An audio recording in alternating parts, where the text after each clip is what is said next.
Welcome everyone back to weekly weather updates, and this evening we'll have a look at the latest GFS, GEM, ECMWF, GFS ensembles, and then we'll have a look at the latest Central England temperature from the Met Office. Now, do remember, if you enjoy my videos, make sure you do like and subscribe, as it really does help me out. Now we're starting off on a very cold note. We've had northerly blasts over the last week, and it culminated in some decent snow over the last few days. We even had some quite widespread snow in parts of southeast England earlier this morning, as a sort of warm front along this boundary of this -5 line moved through, and actually gave some persistent snow for parts of the southeast, coming in about 7 or 8 a.m. this morning. Gave a covering to parts of just south of London, and I saw a few flakes here myself to the north of London. So yeah, we got decent snowfall even in central London this morning on the 12th of April, so it's really exceptional how cold it has been recently. Now the cold note is going to continue. It's unlikely to be as wintry, i.e. we're not going to have these days where we have quite widespread wintry showers or wintry spells, but it's going to be quite cold and quite chilly, especially at night with quite widespread frosts. You can see we still have this sort of northerly regime as an area of high pressure builds across the country over the next day or so. And it's building into some quite cold air, and if you have a look at the upper air, we've still got some quite cold air across the eastern part of the country, even central parts of Scotland, Wales, England, southwestern parts and parts of Ireland as well, still under relatively cold air. So still going to have some widespread frost over the next few nights. However, under the higher pressure, it's more likely to be dry, and at this stage it's looking reasonably sunny. There will still be some cloud around, as I'm sure it will get trapped under the higher pressure, but it's looking relatively dry and relatively pleasant.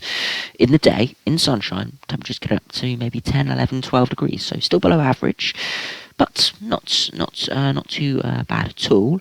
But as soon as that sun sets, the temperatures really will drop away to around freezing or below quite widely.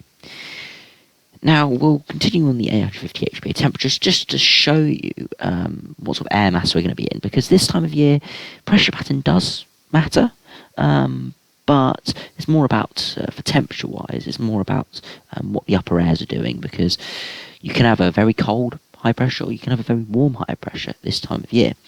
But at this stage, we have a quite cold high pressure, and it does retrogress, move northwards up, and sort of blocks the weather out over Scandinavia. We get a Scandinavian high pulling in some reasonably cool easterly winds. Now, there could be a few showers around with that, and if we have a look at the pressure patterns, there is an area of low pressure sitting over the near continent, over France, that could be producing quite heavy showers and could be feeding into parts of southeast, but generally relatively dry with this sort of easterly flow, not particularly strong, and the air under it is not particularly cold.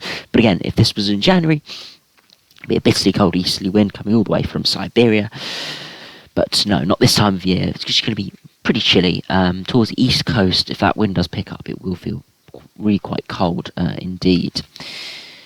We'll continue to move through on the pressure charts. You can see that high continues to block out any Atlantic systems, perhaps where the fronts get into the northwestern parts of Scotland, but generally that high pressure does win out. And as we head towards next Monday, low pressure does move through the country, perhaps bring some more rain, but nothing too significant with that, before high pressure tries to build in again over the top of the country. This time it is starting to build into with milder air, so perhaps overnight frost will cut out, but still not particularly warm. And as we continue past day 10, we continue with an easterly flow, blocking out the Atlantic systems. Again, air mass is still around average, just below average, around 0 degrees at 850 HPA, which is not very cold, but under cloudy skies with the wind pickup, it could feel pretty chilly. Overnight, will probably be low single digits, maybe some frost in some sheltered areas. In the daytime, though, if you do see sunshine, it will feel pretty pleasant with those sort of upper airs. As we head to the end of the GFS run, it's quite uncertain at this stage, but we do continue that high pressure over the top of the country, and we start to pull in a southeasterly wind. Now you can see the 5 degree line starts coming through, and this is not terribly warm, but it will allow temperatures, especially in the south and the east, to potentially get up to 15 degrees or maybe even 20 degrees, sort of peaking at 20 degrees perhaps. So nothing exceptionally warm, but we could be seeing that towards the end of April with a sort of a southeasterly wind. You can see some quite warm airs getting picked up from Africa towards Europe and the UK. But with that, we've got an area of low pressure over the Bay of Biscay, and it could also be importing in some heavy showers and even some thunderstorms towards the end of April. But generally, on this GFS, it's looking very settled over the next 10 days. Not likely to be too much rain. Rain risk at this stage looking most likely in the northwest from incoming weather fronts, and perhaps in the east and the southeast, where we do see some showers coming in off the North Sea. But no, not really amounting to too much at this stage. Again, it's still subject to change. Beyond that, it looks like we're going to continue with sort of southerly or southeasterly airflow. Nothing too warm, but there's still going to be some showers around. Again, it's quite uncertain, but still generally high pressure dominated. So it's not looking like we're going to see any washout conditions at all. If we now move on to the GEM, see if that's how that lines up with the GFS. We have the high pressure build over the country, and it's quite a cold air mass, and it moves up towards Scandinavia, pulling in those easterly winds. High pressure is more over the centre of southern England, so this perhaps would keep it drier and perhaps a bit more settled in the day in the southeast. But further north and west, you see those isobars closer together, pulling up southwesterly winds, and with that there will be weather fronts, so potential for some heavy rain, perhaps just creeping into parts of northwest England, parts of Northern Ireland as well, and northwest Scotland, perhaps. But again, if that shifts very slightly, it could be changed quite significantly. So that's really one to watch over the next few days, see whether we'll see rain there. Beyond that, GM actually breaks down that initial high, and we do get a burst of low pressure before high pressure does build in over the top of the country again. So similar to the GFS, a bit more low pressure towards the early next week, but beyond that we maintain high pressure over the top of the country and to our east, pulling up southerly or sort of southeasterly flow with generally quite mild temperatures, perhaps 15 degrees or a little bit more, with those sort of upper air temperatures. Quite settled as well, with higher pressure, dry, perhaps still quite chilly at night though. We could still see some quite chilly nights. I wouldn't expect anything like frost with this upper air pattern, but still relatively cold. But in the sunshine, again, feeling quite warm indeed. If we now have a look at the ECMWF, see what that is showing. You can see again, very similar pattern to the GFS and the GM, with that higher pressure moving up towards Scandinavia, and we're putting in that sort of easterly wind, and then low pressure moves through temporarily before higher pressure returns again over the top of the country. And this is pretty much settled for the whole country, the whole of the United Kingdom and Ireland, under this area of high pressure. If we have a look at the upper airs, not particularly warm, but nothing too cold either. So generally chilly at night, but in the day where we see sunshine, temperatures getting up to maybe 15 degrees or more. If we have a look at the temperature deviation, you can see it's just about 1 or 2 degrees above average. But again, given the clear skies, I expect temperatures to drop a little bit at night, meaning overall average the temperatures will be around average with this current ECMWF. So in the short and long term, it does look like high pressure will be dominating the weather. Nothing too warm.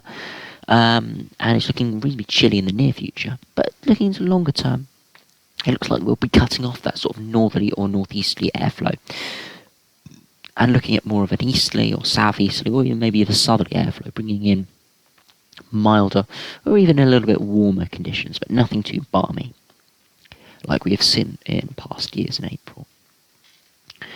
If we have a look at the GFS ensembles, you can see this well reflected. You can see reasonably cold at the moment, very dry in the precipitation charts.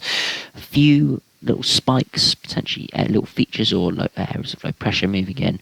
But you can see generally in the longer term, temperatures do start to rise towards the 20th of April to around average. We remain around average for the foreseeable future, all the way until the end of April. But you can see it's quite tight, the ensemble members, until about the 22nd. Next 10 days, it does look pretty clear that temperature is going to be cold over the next sort of 5 days.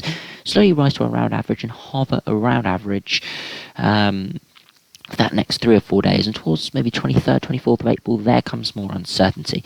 Some ensemble members dropping off quite cold, again down to -5 at 850 HPA. Coming towards the end of April, I wouldn't expect that to produce any snow or anything apart from maybe over some hills, but would produce some quite cold frosts, cold overnights with some frost, potentially for a sort of chilly northerly wind like we've had recently. The other ensemble members going warmer, around 5 degrees or more, 850 HPA. Those could be giving 15 to 20 degree highs, maybe a touch warmer on some of the more persistent ensemble members where the heat can build over a few days. So it'll be interesting to see what happens there. And if we go to the 2 meter temperatures, you can see generally maybe 9-10 degree highs over the next week or so, with lows around freezing. Again, ensembles don't do it as much justice as temperatures do drop under those clear skies a little bit more than the ensembles show. Beyond that, in the longer term, you can see temperatures generally recover to around 13 to 15 degrees for highs, lows are around 4 or 5 degrees, so around average. And then you can see in the longer term, some ensembles going back down to 6-7 degree highs and freezing overnights. Others going up to maybe 20 degrees or at least high teens, and then lows of only 8 or 9 degrees, which would be very pleasant for sort of outdoor dining and outdoor pubs, going to pub gardens, as restrictions have finally eased. So we are really looking for some nice weather to go out and enjoy the rule of 6 outdoors. Finally, we'll have a look at the mean central England temperature. So this just, I showed this in a few videos ago. It shows the sort of the mean temperature for the country. It doesn't necessarily show all regions are colder than average or all regions are warmer than average, but it gives an overall mean for central England. So, for example, in January, where I am, was a little bit colder than the anomaly here, simply because I'm not in central England. Similar for February and March, and it will be the same for April. But it just gives you a general trend of what the country is seeing. Normally, I wouldn't expect locally deviations to be more than maybe 0.1 or 2, maybe even 0.3 of a degree off this. So if, for example, March was 1.5 degrees above average, I wouldn't expect anyone to be more than maybe 1.7, 1.8 above average, and no one to be more or less than around 1 degree below average. Again, you can get some anomalies, if Scotland does get a very cold spell and southern England doesn't, that's where you can get some Northern England at least, because Scotland isn't included. But yeah, if Northern England gets a very cold spell, Southern England doesn't quite, then you can get those discrepancies. But generally, it does give you an average for the country. And you can see at the moment, April is about 1.5 degrees colder than March, and almost as cold as February at this stage. Now, February started very cold, of course. We had those very cold easterly winds. We saw a lot of snow around, good week where temperatures really didn't get above 2 or 3 degrees.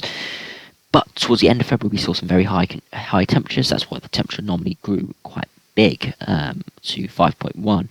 And I'll show you this image in a minute. And March, again, was 7.2 again. Was reasonably around average, maybe a little bit touch below average, and then we saw those 20 degree plus days towards the end of March, which really pushed up the temperatures. And in April, a similar thing could happen. At this stage, it does look like April's going to be coming around 1 or maybe a little bit colder than average, colder than average, so around the 5.5 degree mark. But again, if all we need is a couple very warm days at the end of April, and that will bring that up quite massively. And if we have a look at the central England daily temperatures, you can see how we've been quite up and down for January and February. So January came out just below average, but we had some very warm spells, or above average warm spells, and below average cold spells. You can see the very cold spell of weather in February, followed by a very warm spell of weather at the end of February into early March. Early March started off around colder than average, and then to around average, and then we saw that big rise towards the end of March into the early April, where we saw getting up to potentially even record levels for the central England temperature, before recently has dropped away quite massively. And you can see just the dotted line there. It's provisional at this stage, but it's unlikely to change drastically, or if any at all. And it's just below average, and it's been staying quite consistently below average. And I wouldn't expect that to change too much. Now, April is a transition month because the start of April, like we've seen, can be very cold, and the end of April can always be summer-like. So you can see at the start of April, central England temperatures around 4 or 5 degrees. By the end of April, it can be up to 6, 7 or even 8 degrees. So you can see that quite a big rise throughout April and May as well. So although the temperature is quite cold on average now, if temperatures do rise towards the end of April, as the sun gets a bit stronger, we do see some high pressure days, there is a possibility that April does return to around average. But with those chilly nights, it's likely to hold on. Be interesting to see what April comes out with, as we have found it over the last few years. I mean, people talk about climate change and all of that. I don't want to get into that now, but it is becoming increasingly more difficult to get a significantly colder than average month. We haven't had, it's been very difficult to get one. It's easy to get a warmer than average month, but very difficult to get a colder than average month. January came out 0.7 degrees colder, but getting colder than maybe 1 degree, it's been very difficult to get, especially in winter months. So it'll be interesting, winter and spring months, so it'll be very interesting to see if this April can come out below, but significantly below average, as it will show that we can still get very cold weather, even with a warming planet. So anyway, thanks for watching, hope you enjoyed, subscribe, and I'll see you again for another video soon.